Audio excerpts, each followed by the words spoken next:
Entrou. Tá entrando. Acho que agora tá. Vamos aqui pro... Estão vendo agora? Perfeito.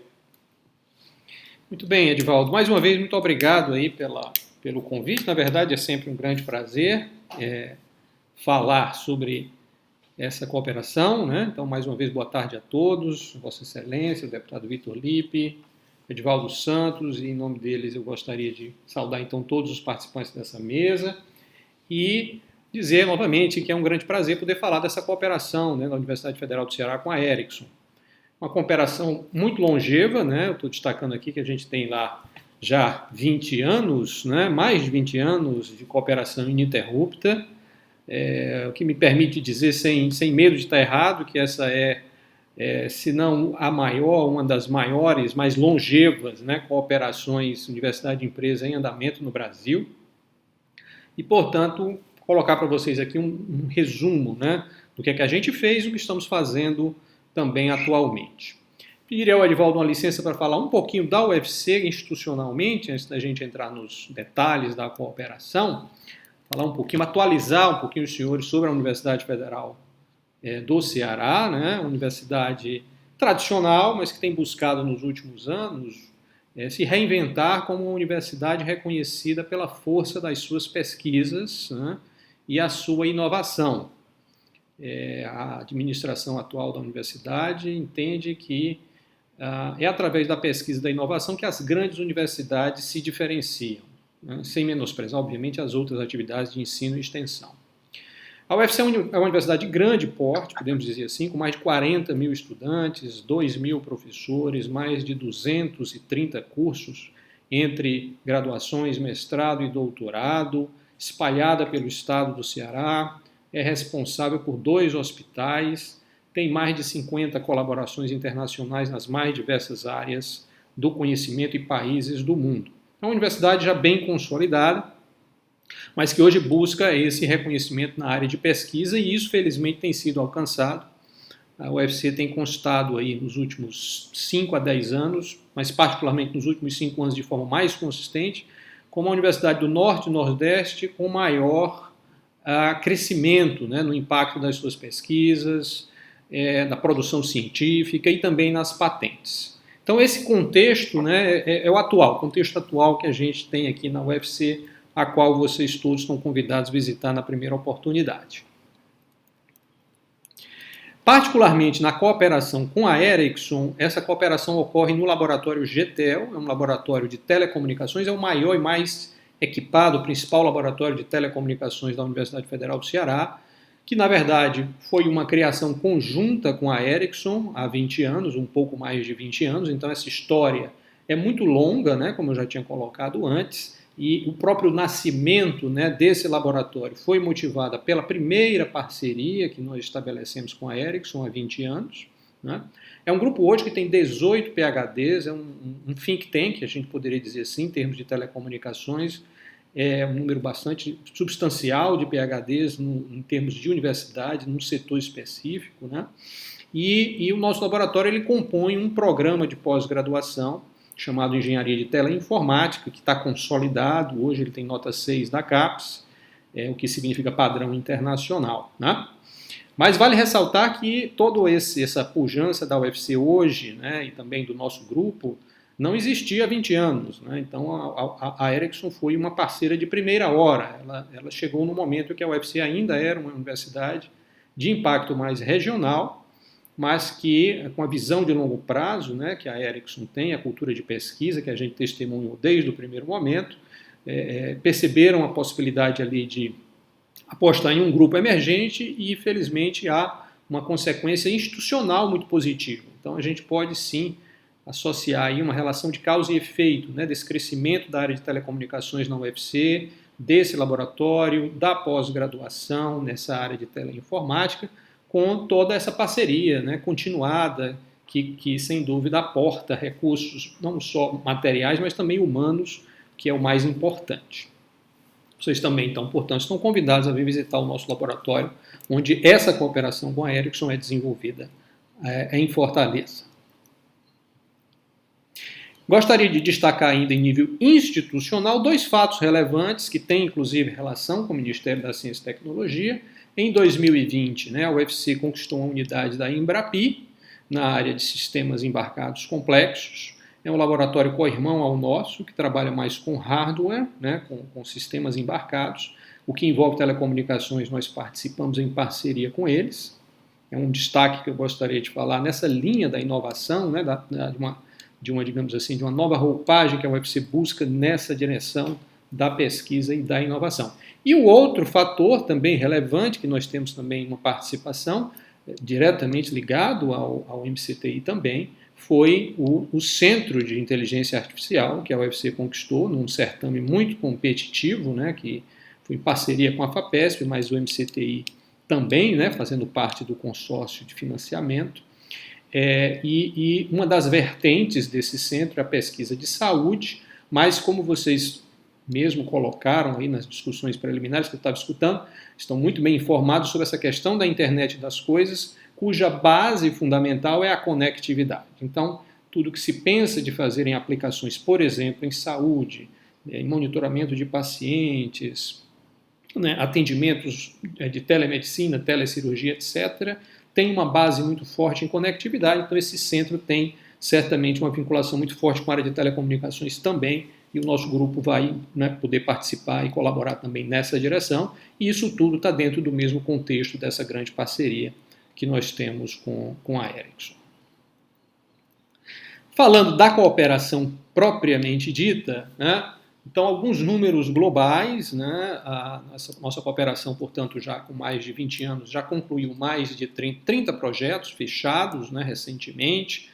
Tivemos já o apoio pela Ericsson de mais de 50 teses de estudantes de pós-graduação que foram apoiados ao longo desses 20 anos. Então, isso é um resultado interessante, porque a tese ela é um produto de formação, ela é um produto formativo de um engenheiro altamente qualificado, um engenheiro que tem não só a graduação, mas também uma pós-graduação, altamente qualificado e, ao mesmo tempo, é uma produção técnico-científica de caráter público, que coloca para a comunidade científica e o público em geral o conjunto de resultados de pesquisa. Então, há aí um alinhamento também muito positivo e não há conflito, nós não identificamos conflito nessa direção da questão dos resultados serem eventualmente, no momento oportuno, tornados públicos e poderem ser, portanto, agregados ao estoque de conhecimento desse setor de telecomunicações. São mais de 300 publicações de artigos em revistas, conferências, todas com peer review, 2 livros internacionais, mais de 40 patentes depositadas, e um ponto importante aqui no fim, que eu gostaria de destacar, desses 20 anos a gente tem praticamente 10 anos, equivalentes a 10 anos de participação de estudantes da UFC em estágios nos laboratórios da Ericsson, nos mais variados locais, inclusive principalmente na Suécia, o que complementa a formação desses estudantes de uma maneira realmente diferenciada. E mais, o estudante, obviamente, é o grande beneficiador, o que recebe, enfim, essa formação diferenciada, mas ele retorna ao UFC, ele transfere esse conhecimento na interação com o seu orientador, com seus professores, com seus colegas. Então, há uma internalização dessa experiência com equipamentos de última geração. Então, o fato é que esses engenheiros que são formados e por essa cooperação, eles têm um padrão realmente de excelência. E isso só pode ser algo que a universidade comemore, porque essa, em última instância, é a missão da universidade. A gente formar pessoas, inclusive, principalmente, através da pesquisa. Então, a cooperação ela alinha-se de maneira muito direta com a missão da universidade e talvez por isso a gente consiga estar aqui 20 anos depois contando essa história, porque houve esse alinhamento, uma compreensão, acho que muito mútua e muito clara, desse espaço positivo de cooperação em que todos saem ganhando.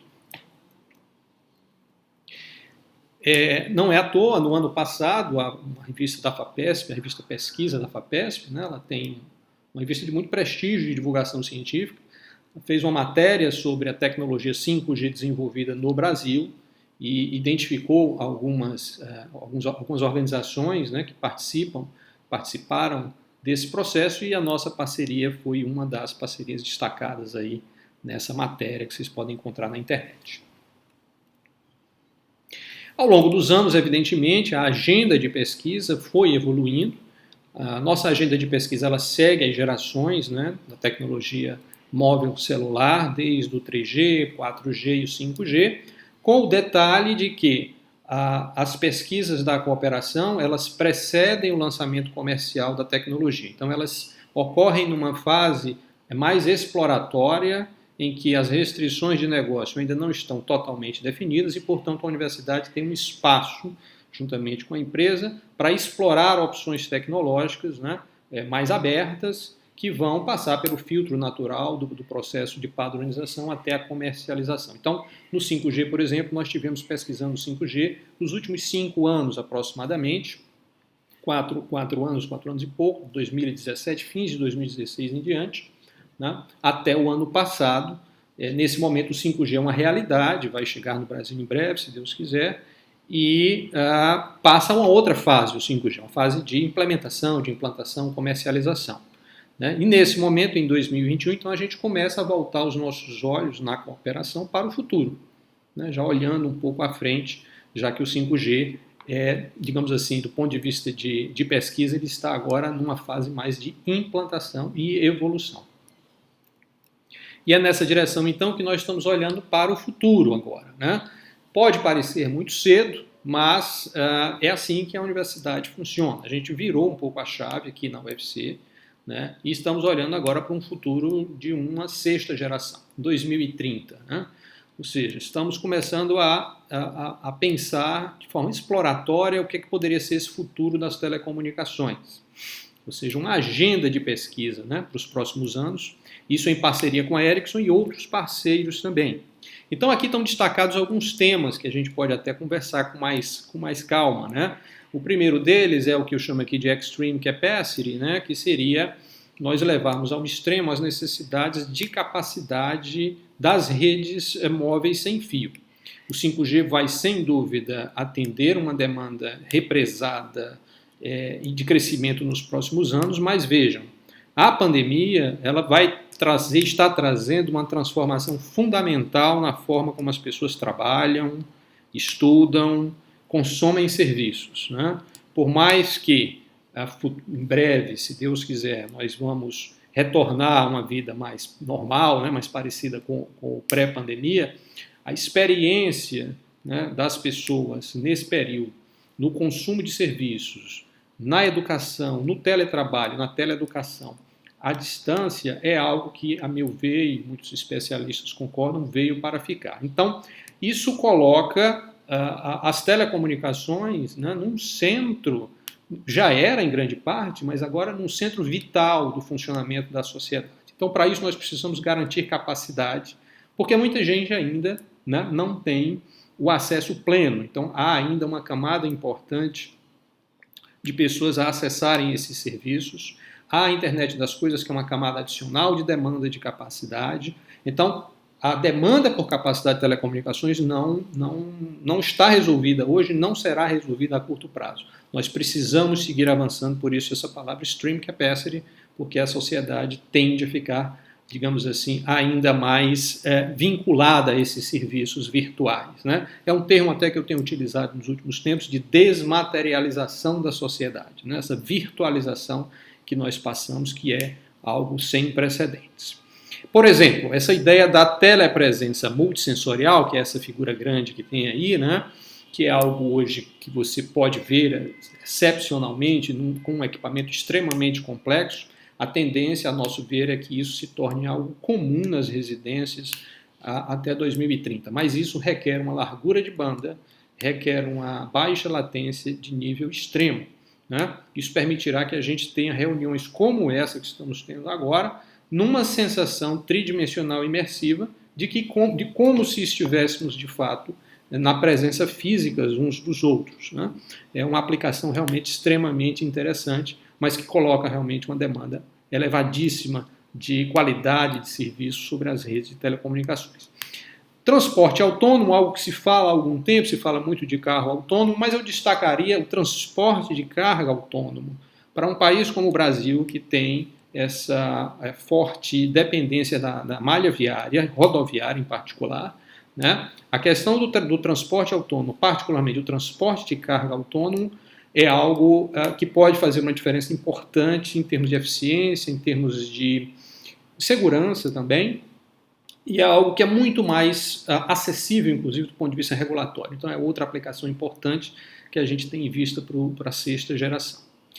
Tudo isso, né, a gente está no radar da cooperação com a Ericsson. Obviamente, nós estudamos tecnologias mais específicas que habilitam essas aplicações, mas colocando esses dois últimos pontos aqui, o primeiro deles, a inclusão digital, é como que a outra ponta, ou o outro lado dessa moeda, né, ou a outra ponta dessa corda. Ou seja, de um lado nós temos coisas extremamente avançadas, mas nós temos ainda assim uma cauda daí digamos assim, da distribuição gaussiana, né, ali, de pessoas no Brasil, certamente, que não estão incluídas digitalmente. Então, tudo isso tem que ser trabalhado também com uma visão de custo-benefício, né, e ao mesmo tempo, as coisas não são excludentes, mas soluções tecnológicas também que tenham custo acessível, questões regulatórias também, que são importantes, nós temos em mente para redução de custo operacional dos serviços de telecomunicações. Então, essa é uma questão que nós estamos estudando, não só com a Ericsson, mas com outros parceiros. Recentemente, nós tivemos uma parceria também com a Ericsson e também com o Inatel, os três juntos, num projeto que foi o 5G Range, um projeto da Comunidade Europeia, em que nós trabalhamos essa questão da inclusão digital, por exemplo. E eu coloquei esse último ponto aqui, que vocês podem levar ao ministro Marcos Pontes. Eu estou escrevendo um pequeno relatório sobre comunicação do espaço profundo, também uma parceria com o Inatel, um projeto que o MCTI também financia, que é o Brasil 6G, é um projeto exploratório para a gente discutir tendências de longo prazo, né? Então, estou discutindo esse assunto aí, muito prazeroso, por sinal, das comunicações na Lua, em Marte, a internet do espaço, algumas coisas interessantes aí também que o ministro pode se interessar pela sua própria formação. Na verdade, a minha apresentação é bem curta, eu queria lançar alguns temas, né, e ficar à disposição para conversar um pouco, se vocês tiverem tempo.